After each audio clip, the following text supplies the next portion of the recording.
สมควรแก่เวลานิมนต์พระภิกษุสงฆ์เจริญพรแม่ชีโยคีผู้เก่ากราบพระพร้อมกัน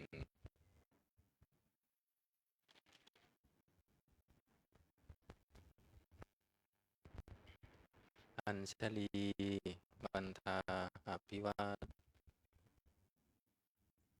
อัญชลีบันทาอภิวาทอัญชลีบันทาอภิวาทอัญชลีบันทาอัญชลีบาทบาจันพระมหาปฏิริละมัชฌิมาการในการสิกรรมวัดเย็นเตือนในสมุดแต่ยะหนึ่งโตโซกวะอรหังสัมมาสัมพุทโธพระองค์ใดเป็นพระอรหันต์ได้เปิดกิเลสเปิดทุกสิ้นเชิงตรัสรู้ชอบได้ด้วยพระองค์เองสวากาโตเยนะภะคะวะตาธัมโมพระธรรมเป็นธรรมะพระผู้มีพระภาคเจ้าพระองค์ใดตรัสไว้ดีแล้วสุปฏิปันโนยะสะภะคะวะโตสาวกสังโฆพระสงฆ์สาวกของพระผู้มีพระภาคเจ้าพระองค์ใด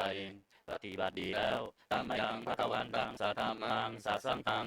อิเมหิสัจจาเลหิยะถาหังอาโรกิเตหิอภิปุตตยามะข้าพเจ้าทั้งหลายขอบูชาอย่างยิ่งซึ่งพระผู้มีพระภาคเจ้าพระองค์นั้นพร้อมทั้งพระธรรมและพระสงฆ์ด้วยเครื่องสักการะทั้งหลายเหล่านี้อันยกขึ้นตามสมแล้วสาธุโนพันเตภควาสุจิลาวันิพุทโธปี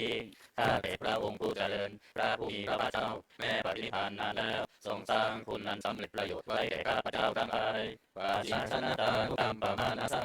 ทรงมีพระหฤทัยอนุเคราะห์แก่พวกข้าพเจ้าอันเป็นชนรุ่นหลังอิเมสักการเรทุกขตาปนาราระภูเตปฏิปันหาตุขอพระผู้มีพระภาคเจ้าทรงรับเครื่องสักการะอันเป็นบรรณาการของคนยากทั้งหลายเหล่านี้อามาจังกีฆาตังกิตายะสุขายะเพื่อประโยชน์และความสุขแก่ข้าพเจ้าทั้งหลายตลอดกาลละนานเถิด